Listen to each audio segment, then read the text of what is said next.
সেটা হলো আধার কার্ড, ভোটের ফটো। হ্যাঁ, এটা দিয়ে আমার নাগরিকতা নিতে হবে। আমাদের যে বাইরে ভাই আছে, বোন আছে, পিসি আছে, তাদেরও নাগরিকতা আমাদের দিতে হবে, নাহলে ওরা তো বঞ্চিত হবে, ওরা বাংলাদেশ চলে যাবে, তাহলে আমাদের কি হবে? আমরা চাই কমিশনের কাছে আমাদের অনুরোধ, যাতে আমাদের সিটবাসীদের আমাদের জন্য সম্পূর্ণটা সঠিক থাকে, 1 নম্বরেই থাকে। আমি কৃষ্ণ বর্মন, আমার বাড়ি পোয়াতিরকুটি। আমি এই 128-এর বুথ সভাপতি। আপনারা কি ভয়ে আছেন? আমরা খুব ভয়ে আছি। আমরা কালকের থেকে আমার মা বোন থেকে সবাই আমরা না খায়া চিন্তা ভাবনা করতেছি। আমাদের দুঃখ একটাই, আমাদের ডকুমেন্ট এই 3টে জিনিসই আছে।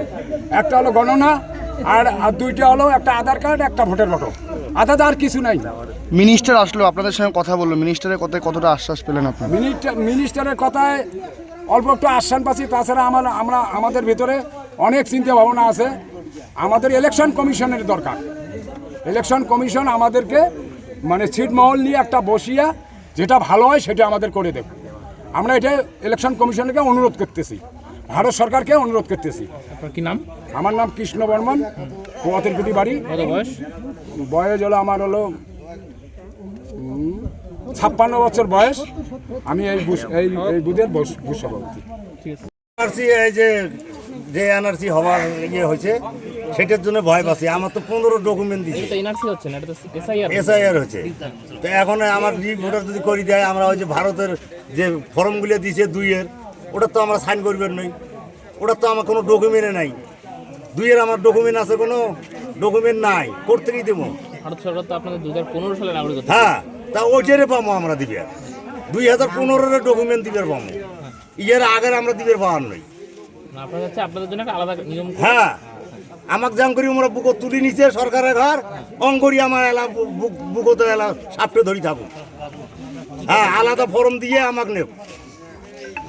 হ্যাঁ, সবাই ভয় আছে। আমরা ভয়ে আছি। ওই আইতো দাসিয়ে তুলি নিয়ে যাবে, এটা করবে ওটা করবে, কোটে যাবো কোটে না যাবো, ছাওয়া পোয়া সারিয়ে জাগা জমি সারিয়ে এলে তো আমার 14 গোষ্ঠী থেকে এটি কোনায় থাকে। পোয়াতিরকুটি কতজন আছেন এখানে? মেলা লোক আছি আমরা, মেলা লোক আছি। পোয়াতিরকুটিতে বহুদূর এরিয়া। আজকে তো মন্ত্রী এলো। হ্যাঁ, মন্ত্রী তো কয়া গেল ওইটাতে সাইন করো 15 থেকে গিয়া, আর 15 তো ফর্মত লেখা নাই। মন্ত্রী কি বলে? 15 থেকে ফর্ম হাতে লেখিয়ে দাও, আমার হাতের লেখার খাওয়া আছে বলে দামে দিবেন না। আপনারা যে 15 সালে এসেছিলেন সেটা উল্লেখ করতে বলেন। হ্যাঁ, ভিডিও সাহেব কি বলেছেন? ভিডিও তো ওই রকমই কইলো যে আমি দেখবো এটা গিয়া করিয়া।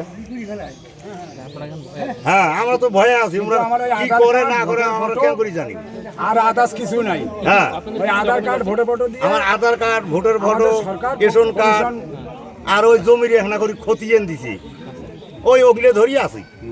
জমি স্টারি না হয় না, বেশি কিনি হয়, কিচ্ছু হয় না। আপনাদের তো সরকারি নাগরিকত্ব দিয়েছিল। হ্যাঁ, সরকারি নাগরিকত্ব ওই যে ভোটার। হ্যাঁ, তাহলে এখন আপনার সরকারি বিষয়টা দেখুন। হ্যাঁ, সরকার এই বিষয়টা চিন্তা করুক যে আমার কেন করি কি করা যাবে। আস্থা আছে সরকারের উপরে? হ্যাঁ, সরকারের উপরে আমরা ভরসা করি, দেখিয়ে তো করলো। ভারত সরকারের উপরে? হ্যাঁ। আপনার কি নাম? আবুল আলী, কোথাও? পোয়াতিরকুটি বাড়ি। কত বয়স? বয়স আমার 54।